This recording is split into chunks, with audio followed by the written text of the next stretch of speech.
Why the World Fears Native South Africans Reclaiming Its Land by Thomas Wade. When native South Africans begin the process of land reclamation, returning land to its rightful owners after 500 years of theft and bloodshed, the outcry from parts of the white world grows deafening. They call it a land grab. They label it reverse racism. They warn of chaos and economic collapse. But beneath the surface of their outrage lies a deeper fear. The fear of justice, the fear of history catching up, and the fear that the sins of empire are no longer hidden.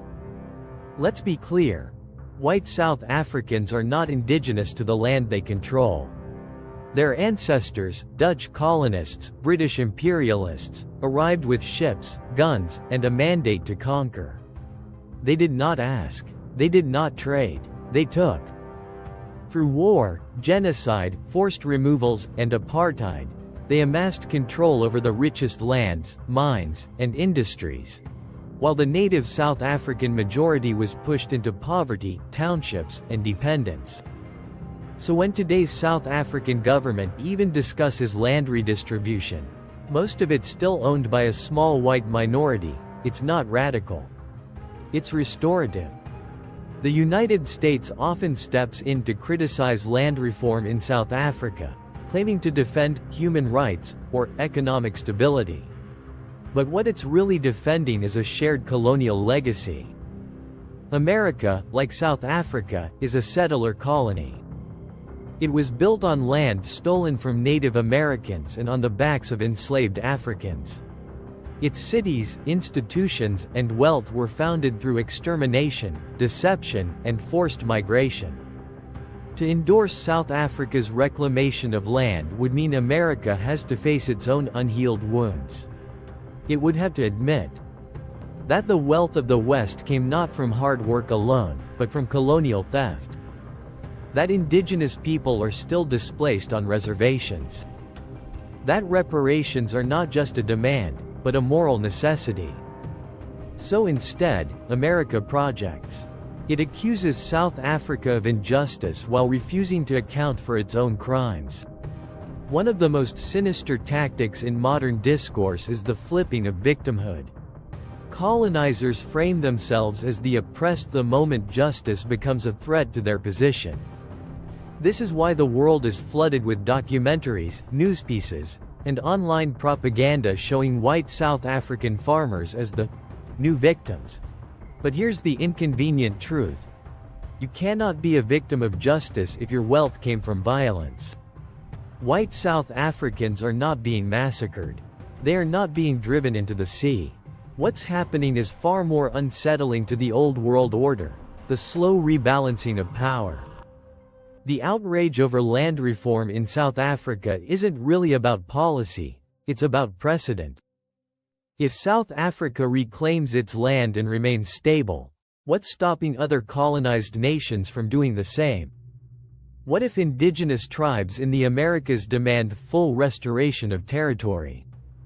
What if descendants of enslaved Africans demand not just an apology, but land, wealth, and sovereignty? What if the global South realizes it no longer has to play by the rules of its historical oppressors?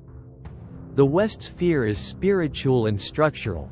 It fears the collapse of a world built on lies, conquest, and stolen ground.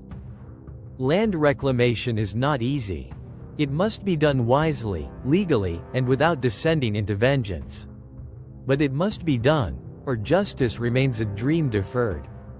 The world must understand. This is not about hate. It's about history. This is not about punishing white people. It's about restoring balance. This is not about revenge. It's about healing a nation wounded by centuries of theft.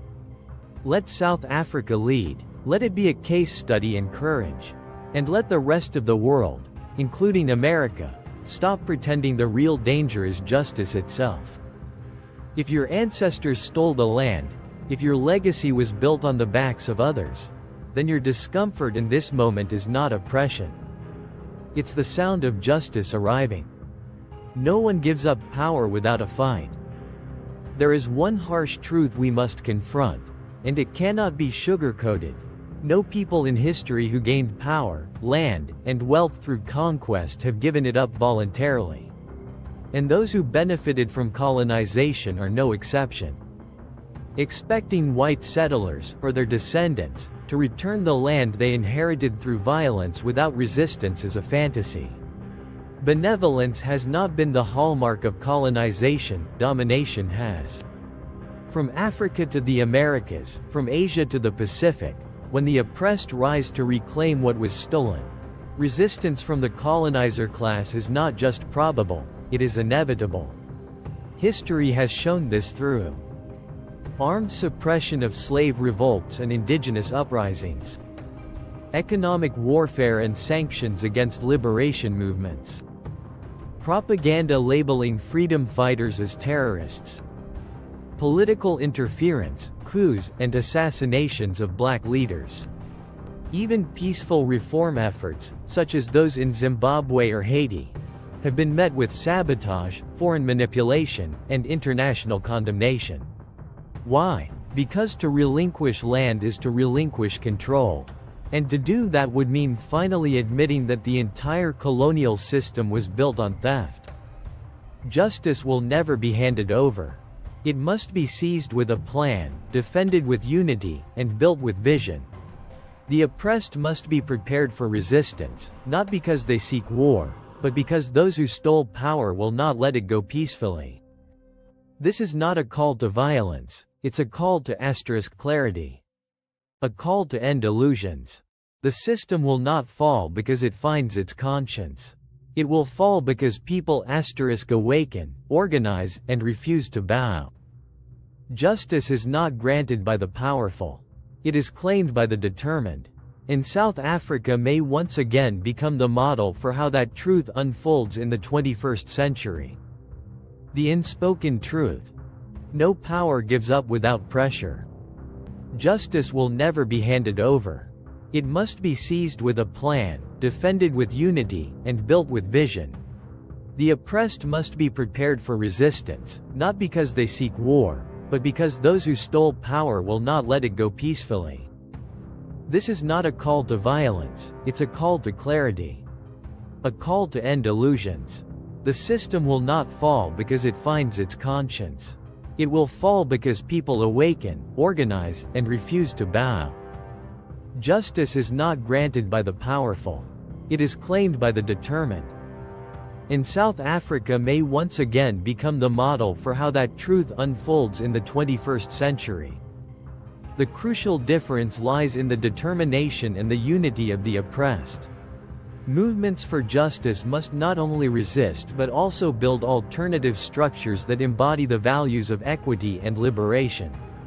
This means creating systems of governance, economics, and social relations that prioritize human dignity over profit and power. Empowerment comes through education, through reclaiming cultural identity, and through fostering solidarity across different struggles. The global nature of colonization demands a global response where oppressed peoples recognize their shared plight and collaborate to dismantle the remnants of colonial power.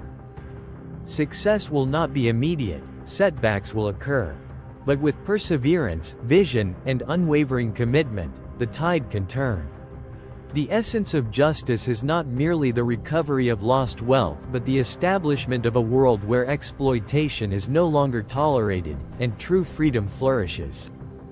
In this transformative journey, every individual has a role. It starts with acknowledging the truth, confronting the uncomfortable realities, and committing to the long path towards genuine emancipation. The battle for justice is an ongoing process, one that requires both resilience and hope. Because when people unite with a common purpose, no force of oppression can withstand the power of their collective will.